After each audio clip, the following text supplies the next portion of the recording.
Pada video ini saya akan menjelaskan tentang cara melakukan uji beda pada dataset yang sudah kita punya. Video ini melanjutkan video uji normalitas yang juga sudah saya upload. Dari uji normalitas yang sudah kita lakukan pada video sebelumnya, kita mengetahui bahwa beberapa variabel dari data penelitian ini terdistribusi normal. Beberapa variabel yang terdistribusi normal adalah umur, onset, kemudian body mass index sebelum dan sesudah perlakuan, jadi yang ini dan yang ini, dan waist hip ratio sebelum dan sesudah perlakuan. Selain itu, data ternyata tidak terdistribusi normal. Oleh karenanya, untuk statistika selanjutnya, teknik statistika selanjutnya, kita menggunakan statistika parametrik untuk umur dan variabel lain yang terdistribusi normal. Dan untuk selain itu, untuk untuk variabel yang tidak terdistribusi normal, kita menggunakan yang non-parametrik. Untuk video ini kita fokus pada teknik statistika parametrik, khususnya uji beda. Tujuan dari analisis kita adalah untuk membedakan apakah ada perbedaan, misalnya umur, antara kelompok kontrol dan kelompok perlakuan.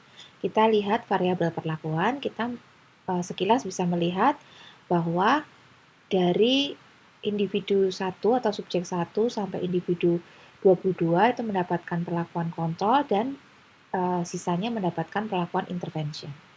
Nah, ini kita ingin mengetahui kelompok kontrol dan kelompok intervention ini rata-rata umurnya berbeda atau sama. Begitu juga dengan onset, BMI, maupun waist hip ratio. Lalu, bagaimanakah caranya? Caranya adalah sebagai berikut. Kita klik Analyze, kemudian Compare Means, dan Independent Sample T-Test. Kenapa kita milih Independent Sample T-Test? Karena anggota pada kelompok kontrol dan anggota pada kelompok perlakuan merupakan orang yang berbeda. Sehingga kita menggunakan Independent Sample T-Test. Kita klik Independent Sample T-Test, kemudian kita masukkan data yang ingin kita uji. Saya akan memasukkan semua sekaligus, yaitu umur, kemudian onset, dan kita hanya fokus ke data pretest terlebih dahulu. Saya masukkan BMI untuk pretest dan waist hip ratio untuk pretest. Nah, ini berarti dalam hal ini kita ingin membedakan umur, onset, BMI, dan waist hip ratio pada saat pretest antara kelompok kontrol dan kelompok perlakuan. Sudah kita masukkan semua, dan kemudian kita tinggal memasukkan grouping variable. Variabel grouping itu adalah variabel yang kelompoknya ingin kita bedakan. Dalam hal ini kita ingin membedakan berdasarkan perlakuan. Oleh karenanya perlakuan kita masukkan di grouping variable. Setelah di grouping variable, ini kemudian kita lihat bahwa kita harus mendefine groups-nya. Maksud dari defining groups ini demikian. Pada suatu variabel, misalnya variabel perlakuan atau variabel apapun, itu isi dari variabel itu bisa lebih dari 2. Kebetulan pada dataset kita hanya ada C yang mewakili kontrol dan I yang mewakili perlakuan.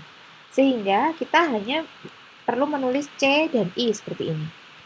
Tapi apabila di dalam perlakuan itu variabel perlakuan itu ada lebih dari 2 kode, misalnya C, kemudian intervention 1, intervention 2, intervention 3 ada lebih dari 2, maka kita memberikan informasi kepada SPSS grup mana yang akan kita bandingkan. Jadi pada prinsipnya dia hanya bisa membandingkan 2 grup karena kita melakukan uji beda 2 grup sekarang ini.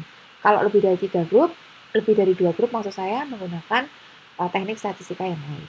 Jadi ini setelah kita define, kita klik continue. Begitu kita klik continue, ini oke, sudah bisa kita klik. Sekarang karena ini boxnya sudah siap, kita klik OK dan kita menunggu hasil.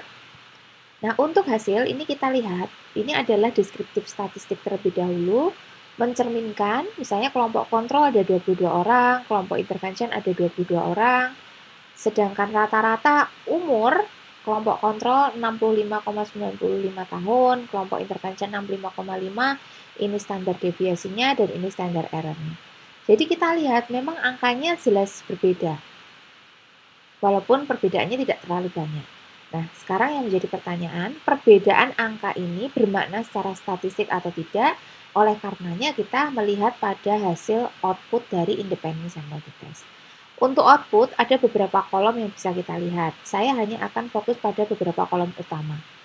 Kolom yang utama kita lihat pertama adalah Levin test. Levin test ini melihat homogenitas kedua sampel yang dibandingkan. Artinya, sampel umur pada kelompok kontrol dan kelompok perlakuan itu imbang nggak? Ada perbedaan pola distribusi atau tidak?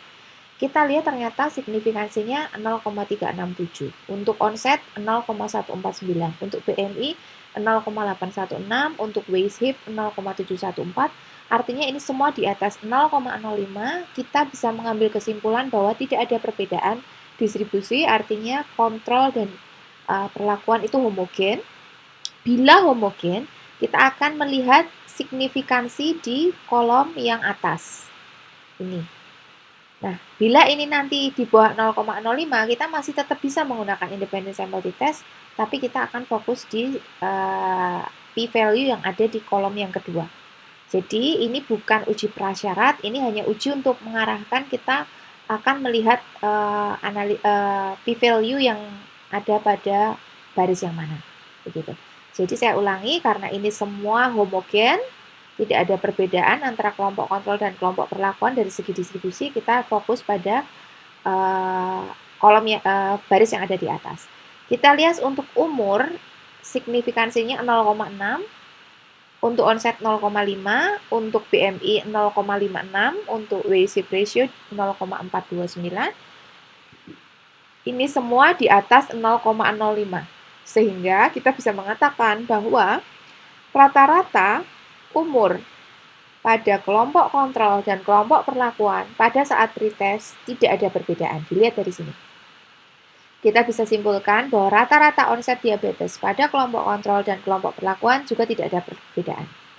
Selanjutnya, identik dengan hal yang sudah saya sampaikan, bahwa tidak ada perbedaan rata-rata BMI pada saat pretest antara kelompok kontrol dan perlakuan, serta tidak ada perbedaan antara rata-rata waist hip ratio kelompok kontrol dan kelompok perlakuan. Untuk confidence interval dan sebagainya, mungkin akan kita bahas lebih lanjut. Saya akhiri video ini. Untuk pair t-test akan saya buat pada video yang selanjutnya. Terima kasih.